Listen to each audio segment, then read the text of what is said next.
नमस्कार और Stylo news intelligence update में आपका स्वागत है।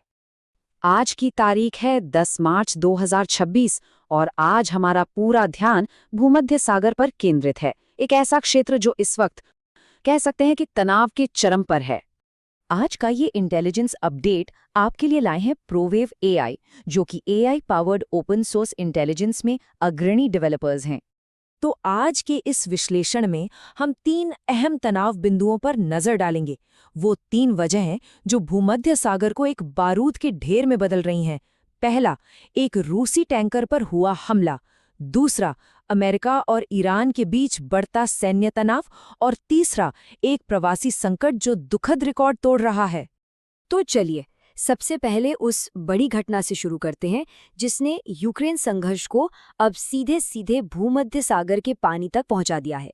3 मार्च को एक रूसी लिक्विफाइड नेचुरल गैस टैंकर, जिसका नाम आर्कटिक मेटागैस है, माल्टा के पास के पानी में डूब गया।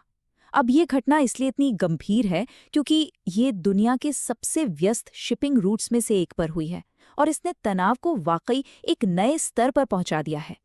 अब जरा इन घटनाओं के क्रम को देखिए, कितनी तेजी से सब कुछ हुआ। 3 मार्च को हमला होता है और लगभग फौरन ही रूस इसके लिए यूक्रेन को जिम्मेदार ठहराता है।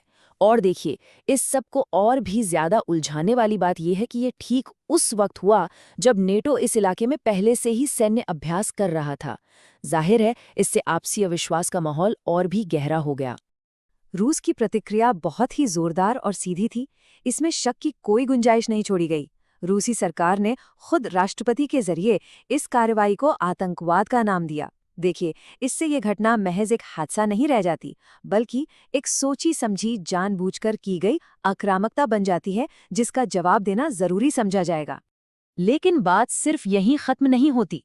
जहां एक तरफ रूस यूक्रेन का तनाव समुद्र में फैल रहा है, वहीं दूसरी ओर एक और खतरनाक टकराव वैश्विक शक्तियों के बीच पनप रहा है। जैसा कि इस रणनीतिक नक्शे पर साफ देखा जा सकता है, इस क्षेत्र में अमेरिकी सैन्य मौजूदगी काफी जबरदस्त है। इटली में सिगोनेला और एवियानो जैसे जो प्रमुख ठिकाने हैं, वो एक तरह से नर्व सेंटर का काम करते हैं। और फिर इजराइल के पास aircraft carrier USS Gerald R Ford की तैनाती, ये शक्ति का एक बहुत ही साफ प्रदर्शन है। ये जो घटनाओं का क्रम है, ये जैसे को तैसा वाली स्थिति को दिखाता है, जहां तनाव लगातार बढ़ता जा रहा है। शुरुआत होती है ईरान पर अमेरिका और इजराइल के हमलों से, जिसके बाद ईरान जवाबी कार्रवाई करता है। और फिर अमेरिकी प्रतिक्रिया, अपने सबसे ताकतवर एयरक्राफ्ट कैरियर को तैनात करना। ये सिर्फ एक बचाव का कदम नहीं है, ये भविष्य में किसी भी कार्रवाई को रोकने के लिए एक खुला और साफ संदेश भी है। और यहाँ हमें एक बहुत ही नाजुक कूटनीतिक संतुलन देखने को मिलता है।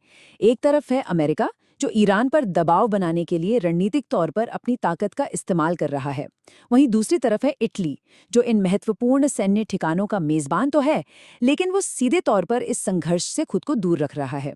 वो अपने द्विपक्षीय समझौतों का पालन कर रहा है, लेकिन किसी बड़ी भागीदारी से बच रहा है। और इन तमाम भू राजनीतिक शक्ति प्रदर्शनों के बीच एक तीसरा और आखिरी तनाव बिंदु उभरता है।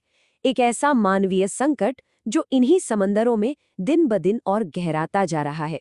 606 ये सिर्फ एक आंकड़ा नहीं है, ये उन लोगों की संख्या है, उन प्रवासियों की जो इस साल अब तक भूमध्य सागर में या तो मारे गए हैं या फिर लापता हो गए हैं। और जो बात इसे और भी ज्यादा चिंताजनक बनाती है वो ये है कि जब से 2014 में इसका डेटा रखना शुरू हुआ है, तब से लेके आज तक ये किसी भी साल की सबसे घातक शुरुआत है। ये एक बहुत ही गंभीर संकेत है कि समुद्र में मानवीय हताशा किस हद तक बढ़ चुकी है। अब इस त्रासदी से निपटने के तरीकों को लेकर जो दृष्टिकोण हैं, वो बिल्कुल अलग-अलग हैं। एक और इतालवी सरकार है जो सख्त उपायों की बात कर रही है, जैसे कड़ा नियंत्रण और नौसैनिक नाकेबंदी। वहीं दूसरी ओर आईओएम और संयुक्त राष्ट्र जैसी अंतर्राष्ट्रीय संस्थाएं हैं जो एक मानवीय दृष्टिकोण पर जोर दे रही हैं, यानी ज्यादा से ज्यादा बचाव कार्य और सुरक्षित कानूनी रास्ते। और इस पूरी राजनीतिक बहस के बीच एक ताकतवर स्थानीय आवाज भी उठ रही है। क्षेत्र के धार्मिक नेताओं ने इन नीतियों को अमानवीय बताते हुए इनकी निंदा की है। वो दुनिया को याद दिला रहे हैं कि इन आंकड़ों और रणनीतियों के पीछे असल में इंसानी जानों की कीमत है। तो अब इन सारी बातों को एक साथ रखकर देखें तो ये समझना बहुत ज़रूरी है कि ये 3 अलग-अलग घटनाएं नहीं हैं, बल्कि ये एक ही आपस में जुड़े हुए बड़े संकट की 3 अलग-अलग तस्वीरें हैं। भूमध्य सागर अब वाकई एक फ्लैश पॉइंट बन चुका है, एक प्रॉक्सी वॉर जो अब नए समुद्री इलाकों में फैल रहा है, एक सैन्य गतिरोध जिसमें एक बड़े क्षेत्रीय संघर्ष का खतरा है और एक मानवीय आपदा जिसमें मरने वालों की संख्या ने सारे रिकॉर्ड तोड़ दिए हैं। अगर आप इन सभी घटनाओं का एक पूरा और गहरा विश्लेषण सुनना चाहते हैं, तो हमारे Mediterranean flash point intelligence report को अपने पसंदीदा प्लेटफॉर्म पर ज़रूर सुनें। आज की इस रिपोर्ट में हमारे साथ जुड़ने के लिए आपका बहुत बहुत धन्यवाद।